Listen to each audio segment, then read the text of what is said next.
The dinner was flawless. Held at Bella Vista, Manhattan's most exclusive private dining establishment. It was reservation impossible. The kind of place where family names mattered more than money. Ethan Carrington, the 21-year-old heir to a $650 million empire, was celebrating with his parents. But as the vintage Burlo flowed, Ethan rose from his seat, bottle in hand. "Let me propose a toast," he announced, his voice carrying across the intimate dining room. A toast to knowing your place. But what came next wasn't a toast. It was a death sentence. In front of Manhattan's elite, he poured an entire bottle of wine on a stranger. His parents erupted in laughter. But the biggest shock? What the quiet man in the corner did next. The world knew Ethan Carrington as the spoiled heir who had captured the spotlight of social media. The untouchable son of Charles and Victoria Carrington. The man who controlled everything. But they didn't know Marco DeLuca. The man sitting alone in the unremarkable dark suit. The man who would dismantle their empire in 8 weeks. The man who just smiled, stood up, and walked away. Because Marco DeLuca didn't need to fight. He had already won. You just watched a spoiled brat pour wine on a stranger while his parents laughed. If that disgusts you, if watching someone humiliate another human being for entertainment makes your stomach turn, then prove it. Hit that like button right now. Because scrolling past this without reacting, that's exactly what Ethan's parents did. They sat there, they watched, and they did nothing. Don't be like them. Show me you're different.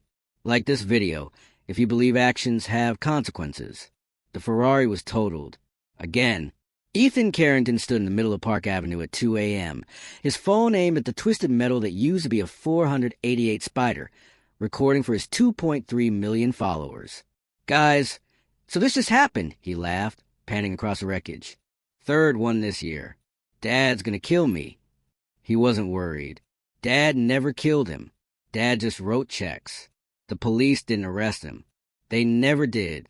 By the time the tow truck arrived, Ethan was already in an Uber Black, scrolling through comments. Spoiled Brat had 12,000 likes. He screenshotted it, posted it to his story with 3 laughing emojis. 12 hours later, he woke up in his Tribeca penthouse, 4,200 square feet of floor-to-ceiling windows overlooking the Hudson. His housekeeper, Rosa, had already prepared breakfast. He ignored her completely, walking past her as if she were furniture, headphones in, FaceTiming his trainer to cancel. Again, "Mr. Ethan," Rosa tried, her voice small. "Your mother called," she said. He held up one finger, without looking at her. The universal sign for you don't exist right now. Rosa's shoulders sagged. She'd worked for the family for 8 years. He'd never once used her name to her face. By noon, Ethan was at the Carrington Industries headquarters in Midtown. Not to work, God no, to pick up another credit card after maxing out the previous one. His father's assistant handed it over without comment, her smile tight and professional. Charles Carrington had built an empire from his grandfather's steel fortune, transforming Carrington Industries into a $650 million machine spanning manufacturing, real estate, and import logistics across 3 continents. 3 generations of ruthless business decisions, strategic acquisitions, and perfectly legal exploitation. "That's my boy," Charles said when Ethan appeared in his corner office, designer sneakers squeaking on Italian marble. "Taking what's yours. That's leadership." Victoria Carrington sat across from her husband, chair of the Museum of Modern Commerce, board member of half a dozen charities. She smiled at her son with pure adoration. "Confidence," she told Charles. "He has your confidence." What they called confidence, the rest of the world called cruelty. What they called leadership, others recognized as entitlement. But the Carringtons didn't care what others thought. They'd insulated themselves so thoroughly in wealth and power that reality couldn't touch them. "We're celebrating tonight," Charles announced. "Your trust fund disbursement cleared. Another $5 million. Bella Vista, 8 o'clock. Reservations are confirmed." Ethan was already thinking about the post. The caption, the angle, everything was content. Everyone was an audience. He had no idea that tonight, in that restaurant, he would make the most expensive mistake of his life, that he would humiliate a man who didn't need to raise his voice to destroy everything. That in 8 weeks, this golden cage will be melted down and sold for scrap. But right now, at 21 years old, Ethan Carrington believed he was untouchable. He was wrong. Bella Vista didn't advertise. It didn't need to. The restaurant existed in that rarefied space where money alone couldn't buy entry. You needed lineage, connections, the right last name whispered by the right people. The Carringtons had all three.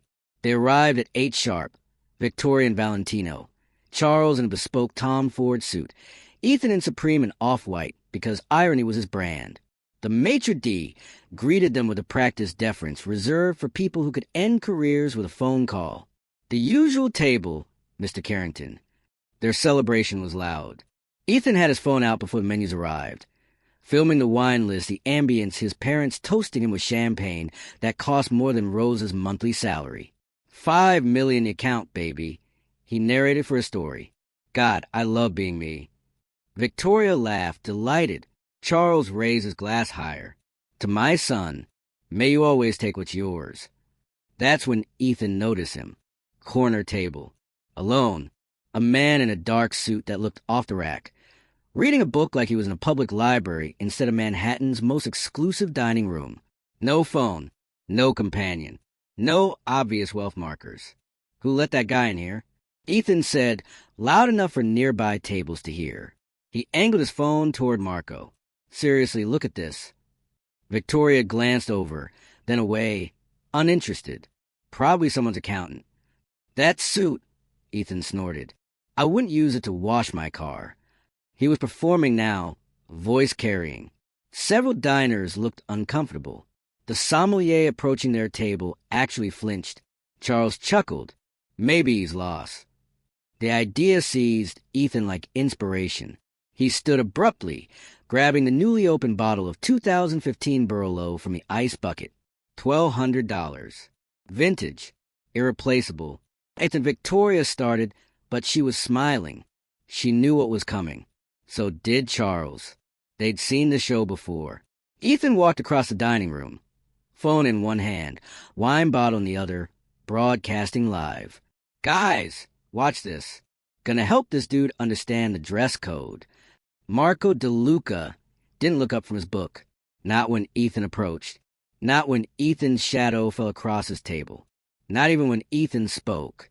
Hey, buddy, I think you're in the wrong restaurant. Applebee's is 3 blocks over. Silence. Ethan's followers were watching. His parents were watching. His entire carefully constructed image demanded finale. He tilted the bottle. The Burlow poured like blood, splashing across Marco's pasta, his book, his suit. The white tablecloth bloomed crimson. Ethan's phone captured every second. From their table, Charles and Victoria erupted in laughter. Pure, delighted laughter. Marco DeLuca set down his fork. Slowly, carefully, he closed a ruined book, a first edition Machiavelli, worth more than Ethan's watch.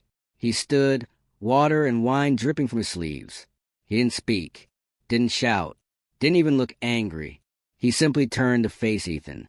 Then Charles, then Victoria.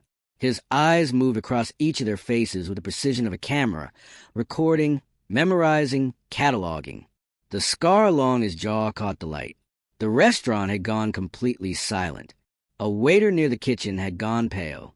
The maitre d' looked like he might faint. Marco reached into his jacket, the cheap jacket, and pulled out cash. He placed $300 bills on the wine-soaked table. Then he walked toward the exit, his wet shoes leaving dark prints on the marble floor. He didn't hurry, didn't look back. The door closed behind him with a whisper. Ethan returned to his table, triumphant, phone still recording. Did you see his face? Priceless. Victoria was wiping tears from laughing. Charles ordered another bottle. None of them noticed the staff refusing to make eye contact. None of them wondered why the maitre d' immediately went to his office and made a phone call with shaking hands. They finished their dinner, left a modest tip, and went home to their golden cage. In 8 weeks, it would all be gone. The clock had started. The email arrived on a Tuesday morning. Giuseppe DiNardo Industrial Components, Carrington Industries' primary supplier for 15 years, was terminating their contract, effective immediately. Charles read it twice, his coffee going cold. Unforeseen circumstances require us to reevaluate our business partnerships. Corporate speak for nothing. No explanation. No negotiation offer. Just done. Get Giuseppe on the phone, he told his assistant. Giuseppe didn't take the call. Or the next 5. His secretary offered apologies that sounded rehearsed. Mr. DiNardo is unavailable indefinitely. All inquiries should go through legal. Charles slammed his office door hard enough to rattle the glass. 15 years. Millions in contracts. You didn't just walk away from that kind of relationship. But fine. DiNardo wanted to play hardball. There were other suppliers. He found replacement by Thursday. More expensive, slightly longer lead times, but functional. Problem solved. Except it wasn't. The following Monday, their Shanghai shipment, 3 containers of precision parts worth $2.3 million, sat motionless at the port of Newark. Routine customs inspection, the shipping company explained. Could be a few days. A few days became a week. The penalty fee started at $50,000 and climbed. Charles's operations VP sent increasingly frantic emails. Their buyer in Germany was threatening to cancel. The parts were time-sensitive. This is bureaucratic incompetence, Charles muttered, signing off on the penalty payments. Someone's not doing their job. His CFO, Margaret Chun, sat across from him with a tablet full of numbers that didn't make sense. Sir, Apex Manufacturing shipped through Newark the same day. Their containers cleared in 6 hours. So, Horizon Logistics too. And Brennan Industrial. Everyone's moving except us. Charles waved it away. Bad luck. It happens. But Margaret's expression said she didn't believe in luck. That same week, Victoria came home from a foundation meeting with her mouth set in a tight line. Her annual charity gala, the Museum of Modern Commerce fundraiser, the event that defined her social calendar, had just lost 3 platinum sponsors. Harrison said their board is redirecting philanthropic priorities, she told Charles over dinner. Ethan was out, probably crashing something else. The Vandermeers gave the same excuse. So did the Chun Foundation. It's a soft economy, Charles offered, but even he heard how hollow it sounded. They're sponsoring the Met Gala. I saw the announcement this morning. Victoria's hand shook slightly as she set down her wine glass. They're not redirecting anything. They're redirecting away from us. Across town, Ethan posted a video from a rooftop party in Williamsburg. Champagne fountains, models, a DJ who cost $20,000 for the night. The caption, built different gemstone. Comments flooded in. 12,000 likes in an hour. He didn't notice the trending hashtag forming beneath his posts. Hashtag eat the rich. He definitely didn't notice the quiet accounts following him. The ones with no profile pictures. The ones who never commented. The ones who just watched and remembered and reported back. In his corner office, Charles stared at the growing list of coincidences. 3 unrelated problems in 2 weeks. Different industries. Different contacts. No common thread. Except there was. Margaret placed another report on his desk. Sir, I did some digging. DiNardo, the Port Authority supervisor who ordered our inspection, and Harrison from the Foundation Board, they all have one thing in common. What? She hesitated. They all received personal visits last week from the same consultant, a man named Marco DeLuca. The name meant nothing to Charles. Not yet. Marco isn't just retaliating. He's systematically dismantling everything the Carringtons built. And you know what? The Carringtons still don't understand why. They think they're victims of bad luck. They're not connecting their cruelty to their consequences. Real supporters of justice don't stay silent when they see manipulation and karma colliding. Drop a comment right now. Tell me what you think about what's happening. Because silence is what allowed Ethan to become who he is. Silence is what Marco is counting on from the world that enabled this family. Don't give him, or them, your silence. The call from Riverside National Bank came at 6 a.m. Charles was still in bed when his phone lit up with the bank president's personal number. Charles, I'm sorry to do this. Richard Pemberton sounded genuinely apologetic. They'd golfed together for a decade. The board voted last night. We're calling in your line of credit. Charles sat up, suddenly awake. The $50 million? Dick, that's not due until 2027. Portfolio rebalancing. New risk assessment protocols. The words came out rehearsed. You have 90 days. 90 days? We've been with Riverside for 20 years. Our account is in perfect standing. I know. I'm sorry. The decision is final. The line went dead. Charles stared at his phone. 50 million. 90 days. Possible, but it would gut their operating capital. He'd have to liquidate assets, call in favors, maybe even dip into personal investments. He was still processing when his operations VP called. Sir, we have a problem in Pennsylvania. The EPA had descended on their primary manufacturing facility at dawn. Surprise inspection. They'd found, or claimed to find, contamination levels above acceptable limits. Production was halted pending full environmental review. Timeline, indefinite. That facility passed inspection 4 months ago, Charles said, his voice dangerously quiet. I know, sir, but they have new samples. New testing methods. They're very thorough. By noon, the legal team was in his office with worse news. Remember Julia Hendricks? The executive assistant who'd sued for harassment 3 years ago? They'd settled confidentially. Paid her $200,000 to disappear. She was back, with new allegations. New evidence. Text messages that Charles's lawyer swore had been deleted from company servers. The case was reopened. Pre-trial discovery was starting immediately. How is this possible? Charles demanded. His lead attorney, Patricia Drummond, looked exhausted. Someone recovered the texts. Someone with significant digital forensics capabilities. And someone convinced Hendricks to break her NDA. She must have been offered something substantial. Find out who. We're trying. But Charles. Patricia leaned forward. This feels coordinated. The timing, the precision. This isn't random litigation. That afternoon, Charles hired McNaughton Investigations, the firm that corporate Manhattan used when they needed to make problems disappear. 3 investigators. Unlimited budget. Find out who's attacking us. The report came back in a week. Inconclusive. No smoking gun. No paper trail. But there were whispers. Rumors in the right circles. Someone with reach. Someone connected.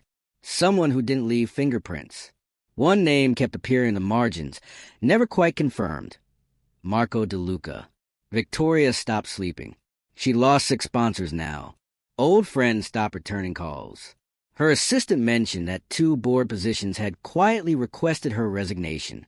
They didn't say why, Mrs. Carrington. They just think it's best. This isn't business, she told Charles over untouched dinner. This is something else. That night, Charles scrolled through Ethan's Instagram. His son, grinning from the deck of a yacht in the Hamptons. Caption, recession? Never heard of her speedboat money bag. The comments were brutal. But worse, the posts have been screenshotted, shared, turned into a meme, while his daddy's company burns. Charles called Ethan. Didn't wait for hello. Delete your accounts. All of them. Right now. What? Dad, I have sponsorship deals. I don't care if you have a deal with God himself. You're done. Deactivate everything or I cut you off completely. Silence. Then quietly, what's happening? For the first time, Charles heard fear in his son's voice. I don't know, Charles admitted, but we're under attack. And whoever it is, they're winning. He hung up and stared at the list his investigators had compiled. All the problems. All the connections. All the threads leading to shadows. Marco DeLuca. The name still meant nothing. Charles pulled up security footage from Bella Vista. He'd called in a favor. Found the date for weeks ago. His family's celebration dinner. He watched Ethan pour wine on a man in a cheap suit. He watched the man stand. Look at them. Walk away. He watched himself laugh. Charles felt something cold settle in his chest. He finally understood. They weren't being attacked. They were being erased. The pattern emerged like a body surfacing in dark water. McNaughton Investigations laid out 12 pages of connections across Charles's desk. Giuseppe DiNardo? His cousin sat on a logistics board with Marco DeLuca, the Port Authority supervisor. His brother-in-law worked security for one of DeLuca's legitimate shipping companies. Richard Pemberton at Riverside National? His bank had quietly refinanced 3 DeLuca properties in the past year. Every thread led back to the same name. Who is he? Charles asked. The lead investigator, a former FBI agent named Tom Wardell, looked uncomfortable. Mr. Carrington, I think you should speak with someone who knows that world better than I do. What world? The one where people don't ask questions. It took Charles 3 days to arrange the meeting. Nobody wanted to talk about Marco DeLuca. Finally, Vincent Calabrese, a waste management contractor Charles had done business with for years, agreed to lunch. But not at Bella Vista. Not anywhere nice. They met at a diner in Queens. Vincent looked like he'd aged a decade overnight when Charles mentioned the name. Jesus Christ, Charlie. What did you do? I don't know what you're talking about. Vincent leaned close, voice dropping to barely a whisper. Marco DeLuca isn't just connected. He is a connection. 14 legitimate businesses across the eastern seaboard. Import-export real estate, consulting firms that governments hire. He's got judges, politicians, union bosses, people you can't touch. And that's just the legal side. The legal side? You don't want to know. Nobody wants to know. That's the point. He operates in a space where law and power blur together. You cross him, you don't get whacked. That's too loud. You just disappear. Your business dries up. Your assets freeze. Your friends forget your number. Vincent's coffee shook in his hand. Why are you asking about him? Charles felt his throat tighten. I think he's destroying my company. Then it's already gone. Marco doesn't start something he can't finish. Vincent stood to leave, threw cash on the table. What did you do to him, Charlie? The Bella Vista security footage played on loop in Charles's mind. The wine, the laughter, the man in the cheap suit. Oh, God. He drove home in silence. Victoria was in the living room, surrounded by returned invitations. The Metropolitan Opera Gala, the Guggenheim Benefit, the Council on Foreign Relations dinner, all with handwritten notes. Unfortunately unable to attend. Schedule conflicts. Perhaps next year. They're not coming, she said flatly. Any of them. 20 years of friendships, Charlie. Gone in a month. And I finally figure out why. Why? Catherine Rothman. We've known her for 15 years. She finally took my call today. Do you know what she said? Victoria's voice cracked. She said, I'm sorry, Victoria, but we have grandchildren. We can't be associated with you right now. What does that even mean? Charles sank onto the couch. It means they know. They know who's coming after us. Who? His name is Marco DeLuca. Victoria went very still. I don't know that name. Neither did I. Until now. Charles called for Ethan. His son appeared from his room, looking smaller somehow without his phone, without his audience. The man at Bella Vista. Charles said, the one you poured wine on. What do you remember about him? Ethan shrugged. Some nobody. Why? His face. Think. Dad, I don't know. It was 4 weeks ago. Some old guy in a cheap suit. Why does it matter? Charles showed him a photo the investigators had found. Grainy from a distance. Marco DeLuca leaving a courthouse in Newark. Ethan barely glanced at it. Maybe? I don't know. They all looked the same. They all looked the same. Charles wanted to put his fist through a wall. His son had humiliated one of the most dangerous men on the eastern seaboard and couldn't even remember his face. That man, Charles said slowly, is destroying everything we built because he thought he was nobody. For the first time in his life, Ethan Carrington understood that money couldn't save him. The empire was burning, and they'd lit the match themselves. Let me ask you something directly. Are you the type of person who looks away? Because that's exactly what Marco DeLuca is exposing here. He's showing us that the Carringtons got away with their cruelty for years because people looked away, because people made excuses, because people didn't want to get involved. If you're still watching, if you've made it this far, then you've already chosen to witness this. Now choose to act. Subscribe to this channel. It takes 2 seconds. But not subscribing? That sends a message too. It says you'll watch injustice unfold, but won't commit to standing against it. Marco counts on people looking away. Prove him wrong. Hit subscribe if you have the courage to not be a bystander. The battering ram hit the glass doors of Carrington Industries at 5:47 a.m. Charles was still in his car, pulling into the executive parking garage, when he saw them, dozens of FBI agents in tactical gear, swarming the building like ants on a carcass. Black SUVs blocked every exit. A helicopter circled overhead. His phone rang. Margaret Chun, calling from inside. "Sir, don't come up. They have warrants. They're seizing everything." Charles watched through his windshield as agents carried out boxes of files, computers, hard drives. His entire company, packed into evidence containers. Warrants for what? Money laundering, racketeering, RICO charges. Her voice broke. "Charles, they're arresting people." He saw his VP of Logistics, David Park, 20 years with the company, being let out in handcuffs. By noon, Charles sat in a conference room at the Southern District of New York, his legal team beside him, facing federal prosecutors who looked like they'd been preparing this for months. They showed him shipping manifests. Cargo routes through Newark, Baltimore, Miami. Legitimate shipments from DeLuca Imports mixed with containers that held more than auto parts and textiles.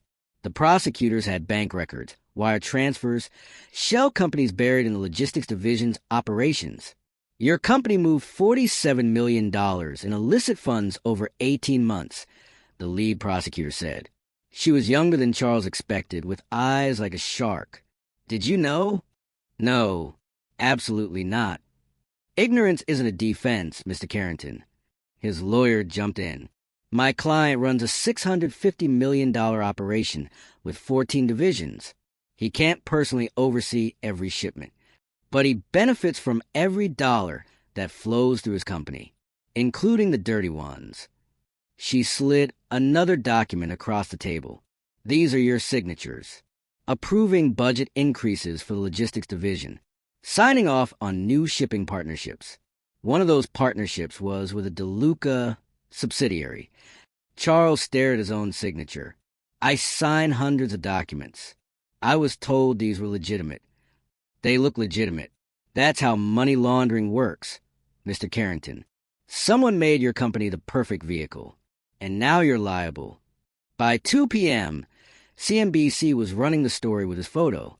Carrington Industries raided in federal money laundering probe. The stock price was at $34 when trading opened. By close, it hit $13. 60% gone in 6 hours. Billions in market value evaporated. Charles's phone filled with messages from board members, panicked investors, employees asking if they still had jobs. He couldn't answer any of them. The FBI had frozen the company's accounts pending investigation. Payroll was due in 4 days. Victoria's call came at 4 p.m. She was crying. "The museum board requested my resignation. They said my presence is incompatible with the institution's reputation." She'd chaired that board for 12 years. Raised millions. "Charles, the Hendersons canceled our dinner. The Whitneys returned our gift. The opera sent back our season tickets.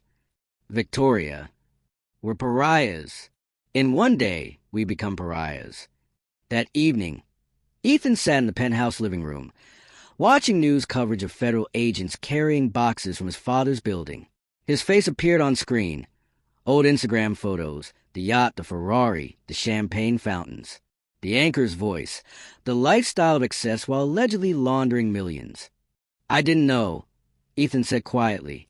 Charles stood at the window, looking out at Manhattan, his city, his world, turning its back. None of us knew. That's the genius of it. He thought about Marco DeLuca, the patience, the precision. He didn't frame us. He exposed us, made us complicit in his own operations, then pulled the rug out. Can we fight it? Charles laughed, hollow and bitter. Fight it? Son, we're broke. Our accounts are frozen. Our stock is worthless. Our lawyers want $5 million up front that we can't access. He turned to look at Ethan. Really look at him.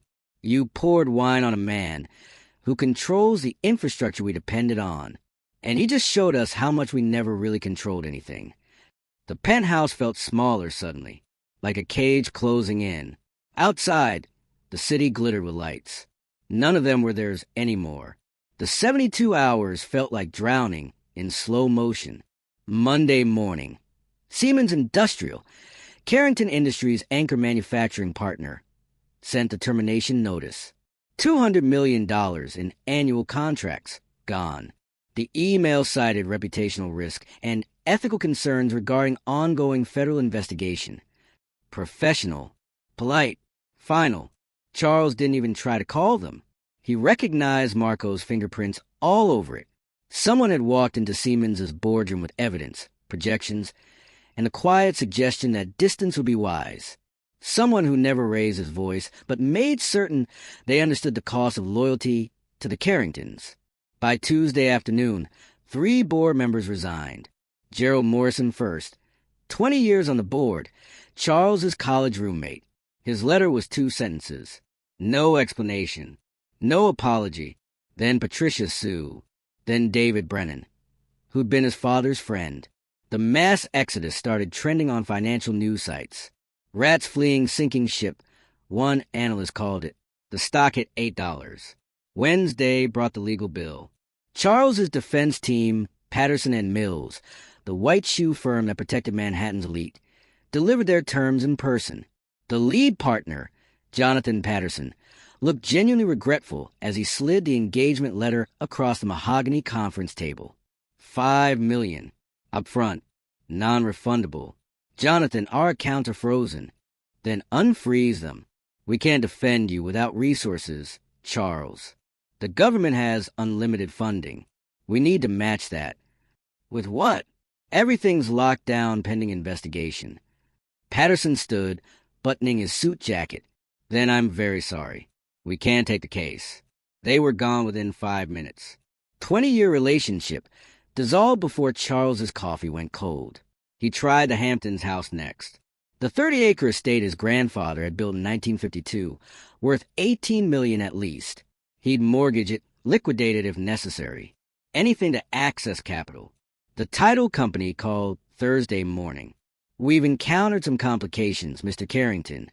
What complications? Liens. 3 of them. Filed over the past 2 weeks by contractors claiming unpaid work. And there's an environmental assessment order. Apparently groundwater concerns near your property. It's unusual.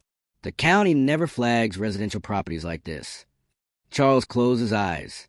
Marco had reached even there, into title records, into county offices, planting obstacles that would take months to untangle. By then, it wouldn't matter. That evening, Charles found Victoria in the bathroom, staring at her reflection. She looked 20 years older. The lines around her mouth had deepened. Her hands shook constantly now. I ran into Amanda Whitmore at the salon, she said quietly. She pretended not to see me. We've been friends for 16 years. Ethan appeared in the doorway, still in yesterday's clothes. Without social media, without his audience, he looked lost. Smaller. His eyes had dark circles that made him look almost human. Dad, he said, his voice cracking. I'm sorry. Charles wanted to rage, to scream, to blame his son for the avalanche that had buried them all. But looking at Ethan's face, finally understanding, finally seeing beyond himself, Charles just felt tired. I know, he said. The empire was gone. In 72 hours, 3 generations of power had collapsed into rubble. And somewhere in the city, Marco DeLuca was already moving to his next target. They just didn't know it yet. The plea deal came in March. Charles signed it in a fluorescent-lit conference room that smelled like old coffee and defeat. No prison time.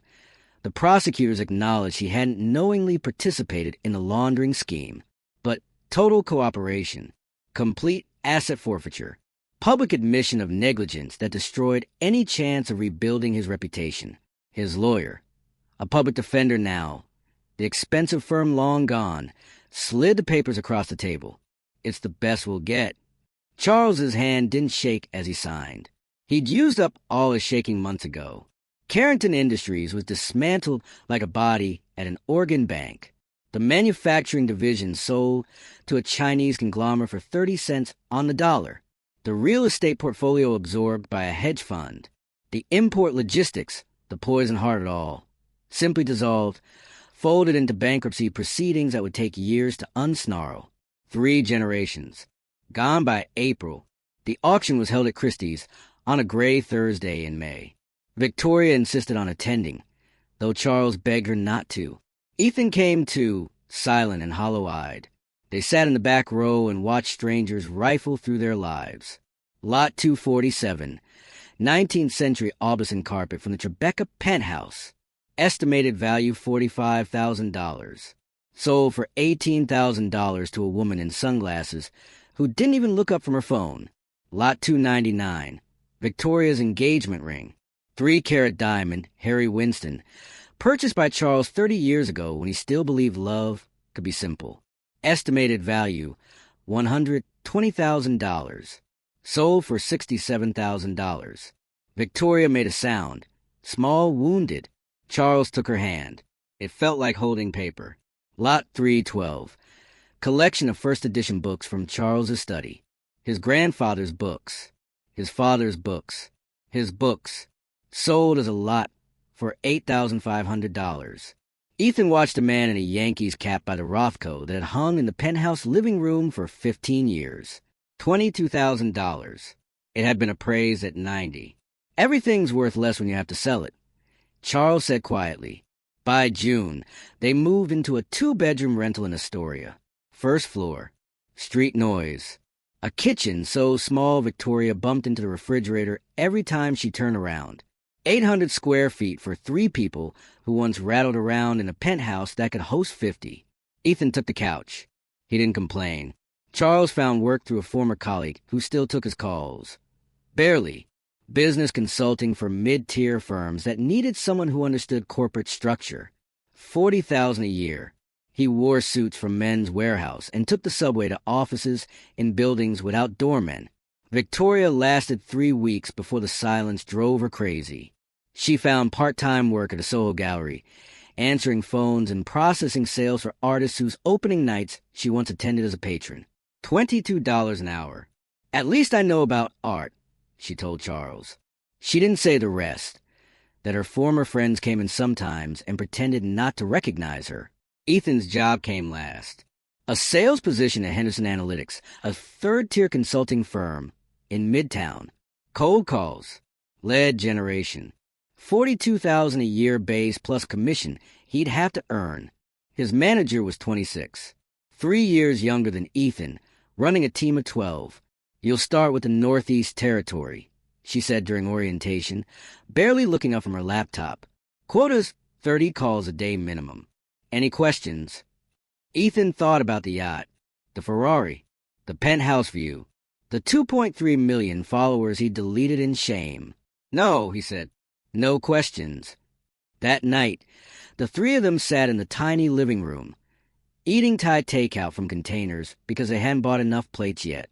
The TV was on, a used model Charles had found on Facebook Marketplace. Nobody spoke. Outside, a siren wailed. A neighbor's music thumped through the wall. This was their life now. And somewhere in Manhattan, in an office they'd never see, Marco DeLuca had already moved on to his next target. They weren't even worth remembering anymore.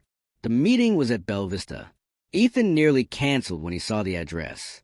He'd scraped together enough for 1 drink. Barely. Hoping to impress a potential employer who'd hinted at a senior sales position. Real money. A chance to crawl out of the hole. But walking through those doors again felt like stepping into a nightmare. The maitre d' didn't recognize him. Why would he? The confident 21-year-old in Supreme was gone. In his place, a gaunt 22-year-old in a jade ecru suit, shoulders tight with shame. He was scanning for his contact when he saw the corner table. The same corner table. Marco DeLuca sat alone, reading a book. Different book, same posture. Like 8 months hadn't passed. Like the world hadn't burned down. Their eyes met. Marco closed his book. gestured to the empty chair across from him. Ethan's feet moved before his brain could stop them. "Mr. DeLuca," Ethan said, his voice barely steady. "Aye. Sit." It wasn't a request. Ethan sat. Marco studied him with those same eyes that had memorized his face that night. Recording, cataloging, judging. "You look different," Marco said finally. "Hungry." "I am." The truth came out before Ethan could polish it. "I am hungry." "Good." Marco signaled the sommelier. "That's the first honest thing I've heard from you." The sommelier appeared with a bottle. 2015 Barolo. The same vintage. $1,200. Ethan's throat closed.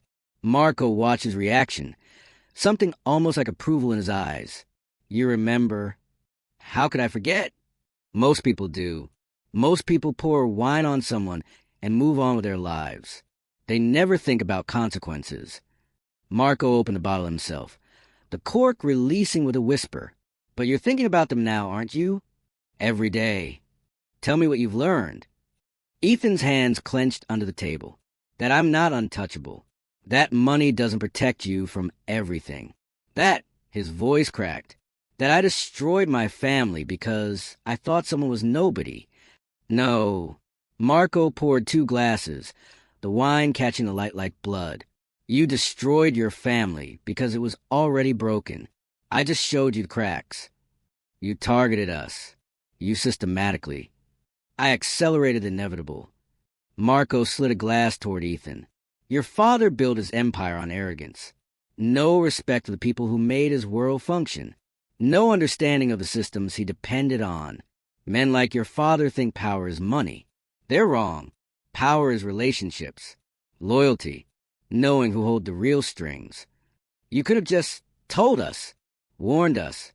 Would you have listened?" Marco's smile was cold. "Would your father have apologized? Would your mother have stopped laughing?" Ethan said nothing. They both knew the answer. "Death is easy," Marco continued, lifting his glass. "I could have killed you in a dozen ways that would look like accidents. Car crash, overdose, drowning. But you wouldn't have learned anything. And your parents would have martyred you." He took a sip, savoring it. "No, I wanted you to live.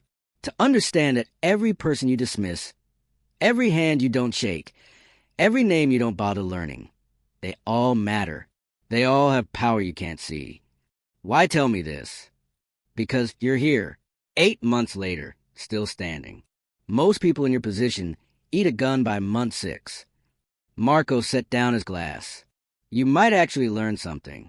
And if you do, maybe you won't make the same mistakes your father made." He stood, leaving the bottle on the table. "Finish it," Marco said. "Consider a graduation gift."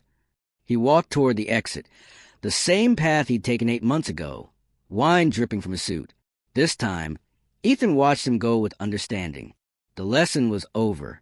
Whether he passed or failed would be up to him. Marco gave Ethan something more brutal than revenge. He gave him understanding. He forced him to live with the weight of what he'd done. And now I'm giving you a choice. You've watched this entire story. You've seen entitlement destroy a family. You've seen cruelty meet consequences.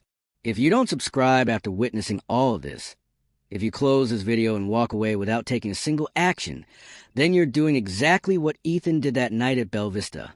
You're treating this moment like it doesn't matter. Like the people in this story don't matter. Like the lesson doesn't apply to you. Marco taught the Carringtons that every action has weight. Every person has power. Don't be cold. Don't be silent. Don't be complicit. Subscribe to this channel. Comment your thoughts. Share this video. Prove you're not like them. Prove you learned something.